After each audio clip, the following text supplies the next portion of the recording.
We are now joined by spokesperson for the Department of Basic Education, Elijah Mhlanga. Very good evening to you, sir. Thank you so very much for joining us here on SABC News. Before we get into school placement concerns, let's talk about today. As you know, it having been day one for many of the grade 1, grade R, grade 8 learners, what's the department's assessment itself of how today went?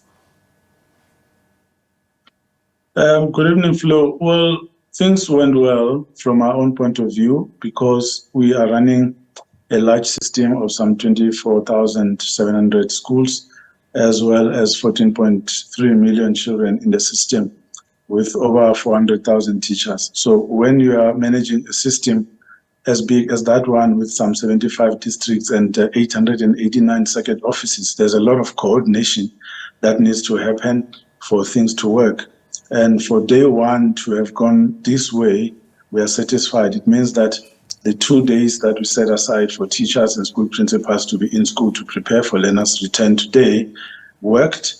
Yes, there were issues that they needed to deal with. It's normal that we receive inquiries from parents that still need assistance, but they are getting that assistance. So we are satisfied with day one. We hope that as the week progresses and as the days continue, the situation will get better and that there will not be any queues seen in either our district offices or our schools. Yeah, and I mean, there are generally concerns around this time about lack of space and placement issues. What's the message then? You know, you say you are on top of it, but what's the message to parents to allay some of their valid fears?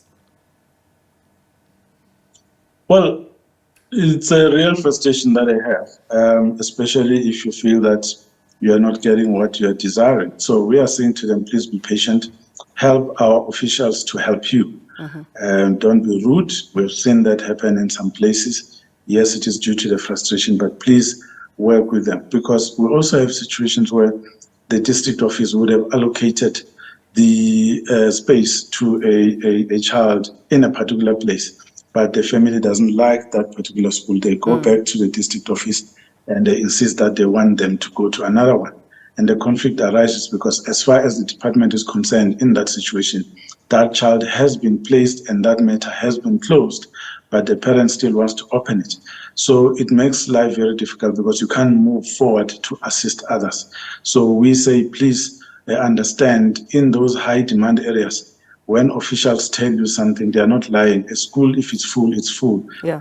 We cannot be complaining about overcrowding when you are told that a school is full and you insist that your child should still go there, which means you are contributing to something that you also don't like.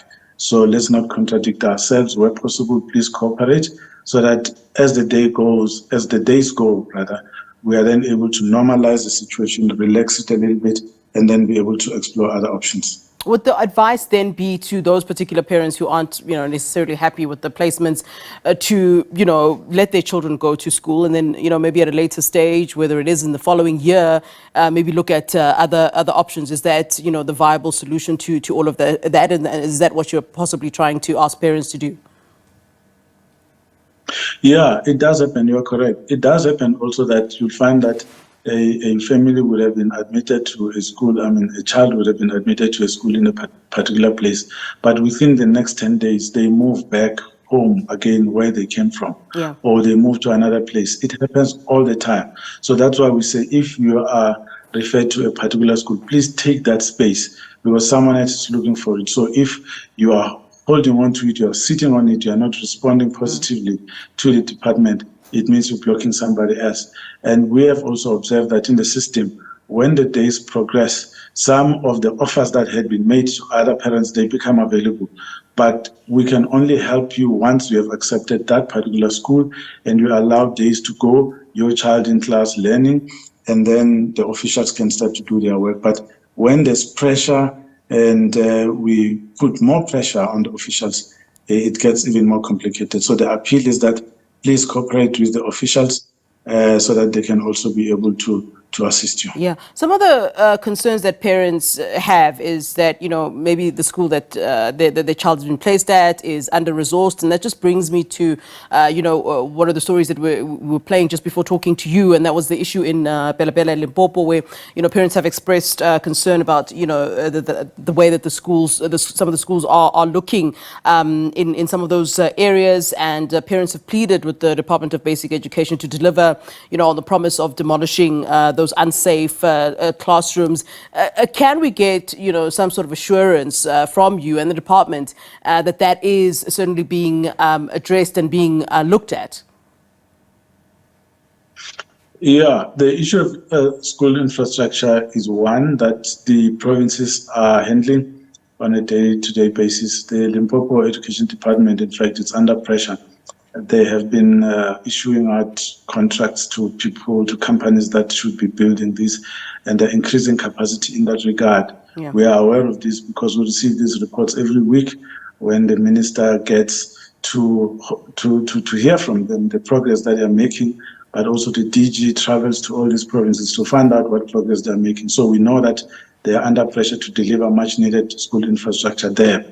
But the movement of people is not always because a school is in bad shape. Mm-hmm. I'm not playing down the importance of proper infrastructure. I'm just saying the reason for people's movement from where they are to other places are always about jobs, employment or unemployment. Employment if you get a new job in a new place and you move with your kids.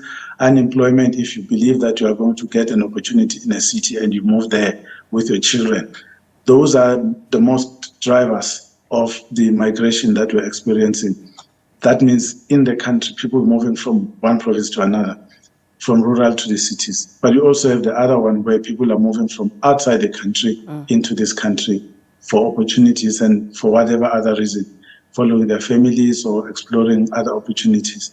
All of those put together, they amount to a lot of people that we did not already expect to come through that we need to now cater for. If you look at other provinces like Northern Cape, even KZN or even Gauteng, with the late registration phase in Gauteng last year, they received 21,000 new applications, which were not there before in July and September when the window was initially open. Yeah. So it shows that these cities are attracting a large number of people, which then complicates it even further for the officials that have to admit all these children.